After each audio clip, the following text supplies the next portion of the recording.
नमस्कार, मैं हूं आचार्य सतीश अवस्थी और आपका बहुत स्वागत करता हूं लव विद एस्ट्रोलॉजी में। भाई एस्ट्रोलॉजी लव ये दोनों मिला हुआ एक अद्भुत संयोग है।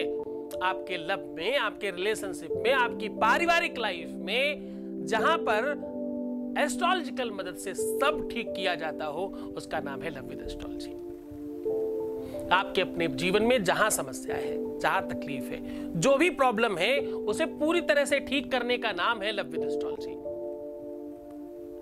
लव विद एस्ट्रोलॉजी में हम पिछले 20 सालों में नए रिसर्च के साथ हर दिन वेद, पुराण और शास्त्रों का पूरा रिसर्च आपके सामने प्रस्तुत करते हैं। हर दिन एक नया रिसर्च और एक नई व्यवस्था लेकर के आपके सामने हाजिर होते हैं।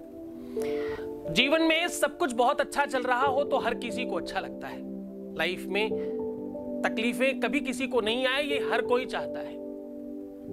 और तकलीफें अगर हमारे अपनी वजह से आए तो फिर भी हम सहन कर सकते हैं। अगर तकलीफ देने वाला कोई अपना आ जाए बीच में, या कोई ऐसा व्यक्ति आ जाए अनवांटेड, तो तकलीफ होती है। अगर आपके प्यार को छीनने वाला कोई थर्ड पर्सन है, अगर आपके अपने रिलेशनशिप में कोई तीसरे का इन्वॉल्वेशन हो गया है, अगर किसी थर्ड पर्सन की वजह से, किसी तीसरे की वजह से, किसी गलत व्यक्ति की वजह से आपका प्यार, आपका रिलेशन, आपका पारिवारिक लाइफ, आपका दाम्पतिक जीवन, मैरिटल लाइफ अगर ध्वस्त हो रहा है, तो आज पूरी की पूरी तरह से ये समाधान, ये सॉल्यूशन आपके लिए होगा और इससे आप त्वरित लाभ ले पाएंगे।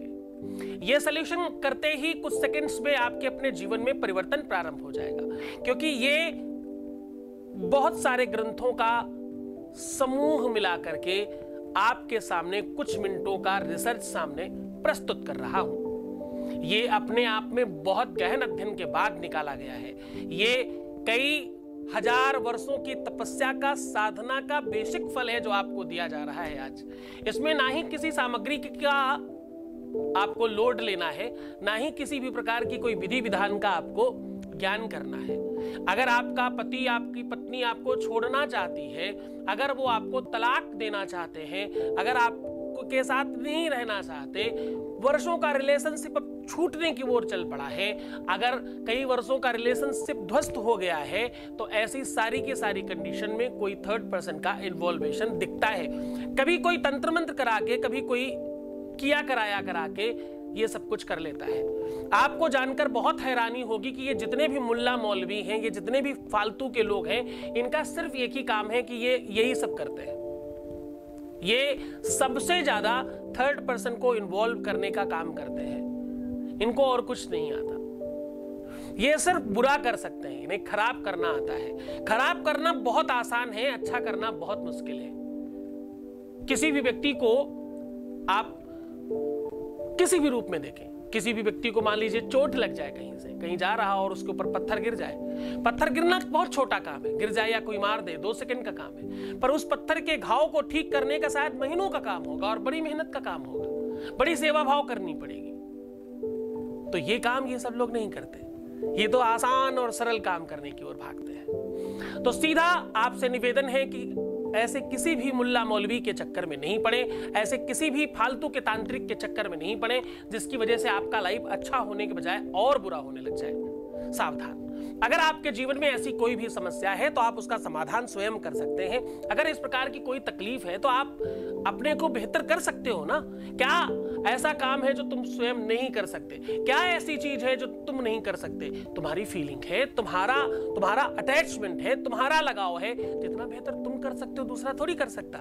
दूसरे ने थोड़ी प्रेम किया है, दूसरे ने थोड़ी चाहा है, दूसरे का रिलेशनशिप थोड़ी है, दूसरे का दाम्पतिक जीवन नहीं है, वो सब कुछ तुम्हारा है। तुम ठीक कर सकते हो, तुमसे अच्छा कोई नहीं कर सकता।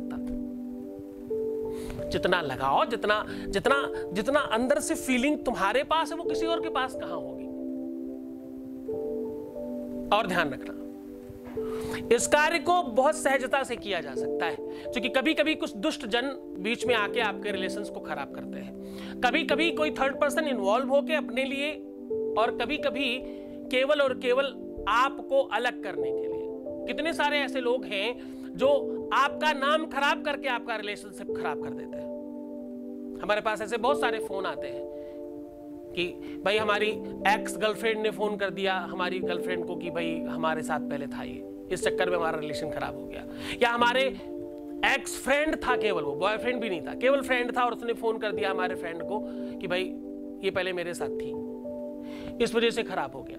शादी हुई थी, सब कुछ बहुत अच्छा चल रहा था, कोई पुराने दोस्त ने उठा करके कोई मैसेज या कोई कॉल कर दिया कि जी ये तो पहले मेरे साथ थी या मेरे साथ थे, बस इसकी वजह से पूरा का पूरा पारिवारिक लाइफ ध्वस्त हो गया। ऐसी सारी की सारी व्यवस्थाओं को तुम स्वयं ठीक कर पाओगे, तुम स्वयं उसको बेहतरीन कर पाओगे, क्योंकि ये सब फीलिंग का काम है।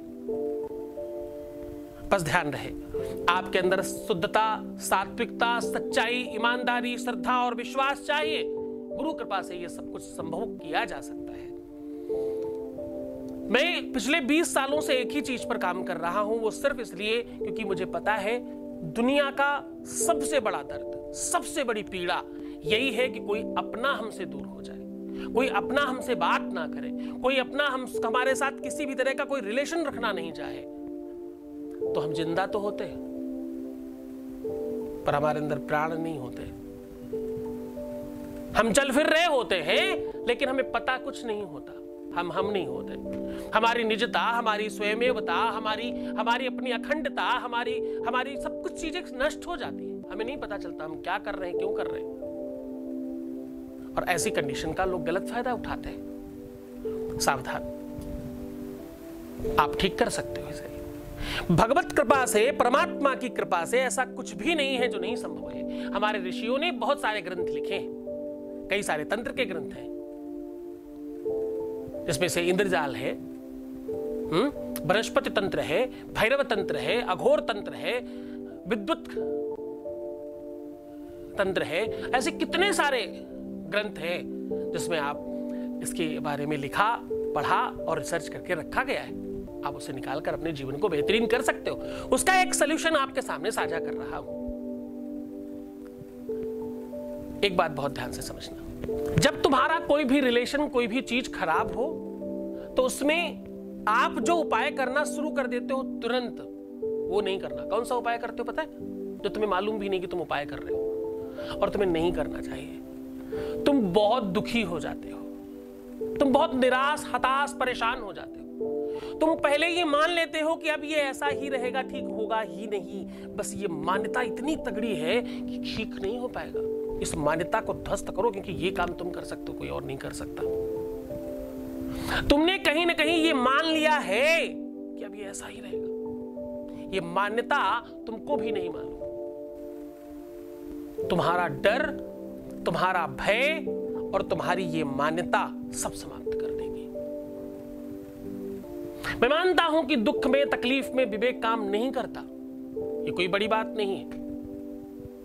लेकिन ध्यान से समझना, शास्त्र कहता है कि अर्थागमो नित्य बरो गीता च प्रिया च भार्या प्रियवाद्य नीच वशस्य पुत्रोर थकरी च विद्या सट जीवलोकस्य सुखानि राजन। ऐसा आशीर्वाद है तुम्हारे लिए। ये 6 सुख तुम्हें मिले। कौन से? अर्थागमो नित्य मरो गीता च, बहुत सारा धन रोज आए तुम्हारे पास, और वो जो धन है वो बहुत दिनों तक तुम्हारे पास रहे। अर्थकरी विद्या हो, ऐसा ज्ञान हो तुम्हारे पास जिससे तुम्हारा जीविकोपार्जन हो सके। तुम्हारी पत्नी, तुम्हारा पुत्र, तुम्हारे घर वाले तुम्हारे हिसाब से काम करें, तुम्हें बहुत सारा प्रेम मिले, तुम आरोग्य हो। तो ये जब तुम्हें आशीर्वाद 6 प्रकार का मिल चुका है तो तुम क्यों परेशान हो? इस आशीर्वाद को और बढ़ाओ ना। तुम रोज अपने आप को आशीर्वाद क्यों नहीं देते? मैंने बहुत बार सिखाया है, रात्रि में सोते समय अपने ऊपर हाथ रखिए और अपने आप को आशीर्वाद दीजिए। तुमसे ज्यादा बड़ा कौन ज्ञानी है? अगर आत्मा में परमात्मा है तो वो परमात्मा हमारे अंदर भी है ना। वो परमात्मा देगा ना आशीर्वाद तुम्हारे हाथ से। अपना हाथ रखो तो अपने ब्रह्मांड पे, अपने मस्तक पर रखो और सोते समय अपने आप को आशीर्वाद दो। मैं बहुत सुखी हूं, मैं बहुत समृद्धशाली हूं, मेरे से ज्यादा सुखी कोई है ही नहीं। मैं बहुत सुंदर हूं, मैं बहुत विद्वान हूं, मैं बहुत धार्मिक हूं, सहज हूं, सरल हूं, ईमानदार हूं, लविंग हूं, केयरिंग हूं। मेरे से कुछ नहीं, मेरे से सुखी कोई नहीं। जितने चाहो उतने सारे आशीर्वाद अपने आप को दे डालो, रोज करना शुरू करो ऐसा। इसमें कौन सा पैसा लगता है? इसमें ना ही आपका पैसा लगता है, ना ही कोई बहुत प्रयास लगता है। खुश रहो, खूब पानी पियो, अपने आप को सुंदर बनाओ। तुम रो रहे हो, परेशान हो, दुखी हो, तकलीफ में हो, ये करके तो कभी काम नहीं होगा। तुम रोते रहो उससे काम होता है क्या? रोने से कभी कोई तकलीफ दूर हुई है क्या आज तक किसी की? चैलेंज की तरह लो और उसके लिए प्रयत्न करो, प्रयास करो, और प्रयास ये समझ कर करना कि तुम्हें जीतना ही है और तुम जीत जाओगे, ये आत्मविश्वास के साथ। बस तुम्हारा काम हो जाएगा। कोई भी काम हो दुनिया का, किसी भी बड़े से बड़ी लड़ाई में आप तब जीतते हो जब तुम जीत जाते हो पहले ही अपने मन में। क्योंकि मन के हारे हार है और मन के जीते जीत, मन ही मिलावे राम सो मन ही करत फजीत। हाँ जी, मन ही तुम्हारी फजीहत कराता है, मन ही तुम्हें भगवान से मिलाता है, मन ही तुम्हें जिताता है और मन ही तुम्हें हारने पर मजबूर कर देता है। तो साहब पहले मन से जीत तो जाओ यार। हाँ, लोग कहते हैं आप कुछ भी बोल देते हो, कुछ भी कह देते हो, आपको संकोच नहीं लगता? मैंने कहा साहब हम तो ऐसा कुछ कहते ही नहीं है और जो कहते हैं वो सोच समझ के कहते हैं। मुझे कोई तकलीफ नहीं इस बात में। जब मुझे इस सब्जेक्ट पर बात करने में तकलीफ नहीं है, जब मैं अच्छा खासा प्रवचन और शास्त्रज्ञ होने के बावजूद भी प्रवचन करता, भागवत करने वाला, रामायण बोलने वाला, बढ़िया सत्संग कराने वाला, खूब भजन करने वाला व्यक्ति होकर के ये सब छोड़ करके जब इस विषय में आ सकता हूं तुम्हारी मदद के लिए, तो फिर इससे ज्यादा आप समझ जाओ कि मेरे ज्यादा जैसे ओपन माइंडेड और होगा कौन? मैं हूं, मुझे गर्व है इस बात पर। मैं ऐसा ही रहना चाहता हूं टिल माय डेथ, तब तक ऐसा ही रहना चाहता हूं। तो आज का उपाय आपके सामने साझा कर रहा हूं। ये बहुत सहज और सरल है। इसमें आप बहुत आराम से अपने वाले को किसी और से छीन सकते हो। तो चलो तैयार हो जाओ उसको अपना बनाने के लिए, उसे अपना कर लेने के लिए। वो चाहे तुम्हारा पति हो, चाहे तुम्हारी पत्नी हो, चाहे तुम्हारा लवर हो, चाहे प्रेमी, चाहे प्रेमिका, अरे कोई भी होने दो साहब। तुम्हारा बेटा भी तो हो सकता है, तुम्हारा भाई भी तो हो सकता है, हाँ, तुम्हारी बहन भी हो सकती है, तुम्हारी बेटी हो सकती है। ऐसे कई सारे रिश्ते हैं जिस पर तुम ध्यान कहां देते हो। हाँ, हम उन पर भी तो बात कर रहे हैं। समझने की कोशिश करो सिर्फ तुम। तो ध्यान से सुनना। अब आपको करना सिर्फ इतना है, एक कागज लेना है आपको,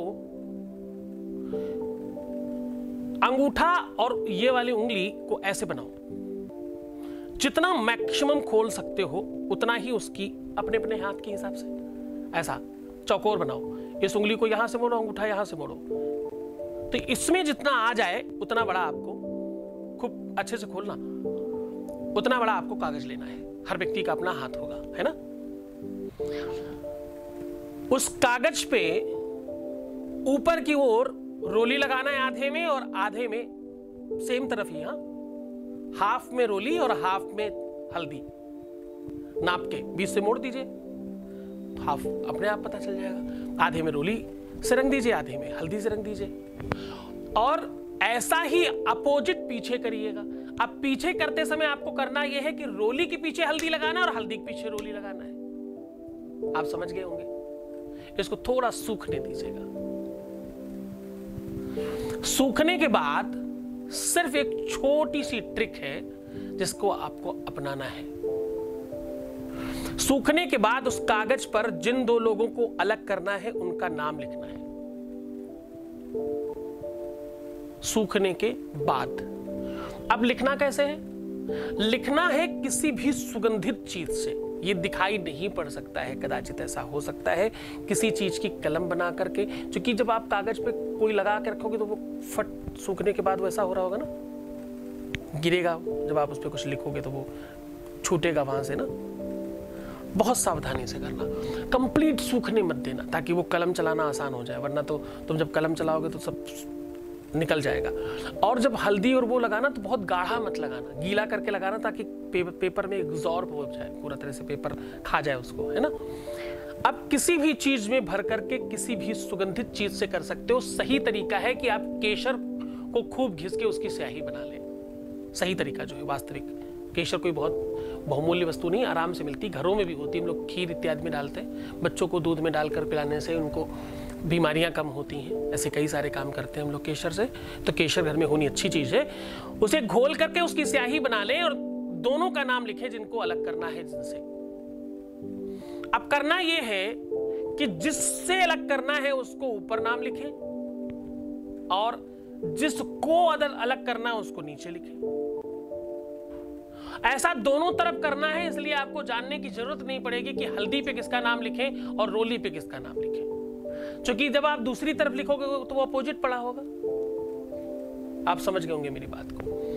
एक तरफ जहां हल्दी लगाई है उसी तरफ दूसरी तरफ रोली भी लगी है, तो जिसका भी आप नाम लिखोगे वो दोनों पे आएगा, एक तरफ हल्दी पे आएगा, एक तरफ रोली पे आएगा। तो आपको ये जानने की जरूरत नहीं है किसका नाम किसके ऊपर लिखें, कैसे भी कर सकते हैं। समझ गए? ऊपर उसका जिससे छुड़ाना है, नीचे उसका जिसको छुड़ाना है। से और को ध्यान रखिएगा। और बीच में एक छोटा सा मंत्र लिख देना है। मंत्र ध्यान से सुनिएगा। ओम, ओम जरूर लगाइएगा। ओम क्लीम फट स्वाहा। क्या बोलना है? ओम क्लीम फट स्वाहा। इस मंत्र को लिखने के बाद आप एक दिया बनाइए। ये दिया थोड़ा सा स्पेशल रखने की कोशिश करिएगा। इस दिए में आपको कम से कम, बहुत ध्यान से समझना, इसमें कम से कम आपको थोड़ा सा सरसों का तेल, थोड़ा सा तिल का तेल, थोड़ा सा देसी घी, है ना। ये 3 तो प्रमुख चीजें हो गई जो आपको डालना है। चौथी चीज थोड़ी सी केसर, थोड़ी सी हल्दी, थोड़ी सी कुमकुम, और 7वीं सबसे इंपॉर्टेंट वस्तु जो आपको बहुत ध्यान से करके करना है, अगर आपको स्याही का कांटा मिले, स्याही एक पक्षी होता है, उसका अगर कांटा मिले, नहीं मिलता तो आप बहुत चिंता मत करना, किसी भी पेड़ का कोई भी कांटा चलेगा, वो कांटा उसके अंदर डाल दीजिएगा तेल में ही। गुलाब के पेड़ के ले सकते हो यार, सर्वसुलभ है, कोई बहुत मुश्किल चीज नहीं है ना। उसे अंदर डाल दीजिएगा तेल के, और दिया थोड़ा अच्छा सा बनाइएगा जिसके अंदर वो कांटे वाटे डूब जाए ना सारे तेल और घी में। उसको जला करके उसी में इसे कागज को जलाकर उसकी राख उसी तेल में गिरने दीजिएगा, और उसे ढककर एटलीस्ट कुछ घंटे तक रखा रहने दीजिएगा। जहां भी जलाइएगा ऐसी जगह जलाएं, और उसके बाद ये सारी की सारी सामग्री उठा करके कहीं भी दूर सुनसान जगह में या खराब जगह में या जहां कूड़ा करकट फेंका जाता है वहां जाकर के फेंक के आइएगा। ऐसा करने मात्र से वो दोनों में द्वंद्व होना शुरू हो जाएगा, उन दोनों में टकराव होना शुरू हो जाएगा, उन दोनों में विध्वंस होना शुरू हो जाएगा, और वो दोनों अलग हो जाएंगे और तुम एक हो जाओगे। तो करो ये उपाय पूरी श्रद्धा विश्वास से करना। गुरु का आदेश और गुरु के प्रति श्रद्धा, गुरु के प्रति समर्पण और गुरु की कृपा होनी बहुत आवश्यक है। इस उपाय में आपके जीवन में खूब सारी खुशियां हैं, तुम हमेशा प्रसन्न रहो, तुम हर तरफ से लाभान्वित हो सको, तुम्हारे जीवन में खूब सारा प्रेम बढ़े, तुम्हारे जीवन में किसी तरह की कोई तकलीफ ना आने पाए, आपकी हर व्यवस्था मजबूत हो जाए, तुम्हें वो सब कुछ मिले जो तुम्हें चाहिए। भगवान शिव आप पर कृपा करें। ओम नमः शिवाय।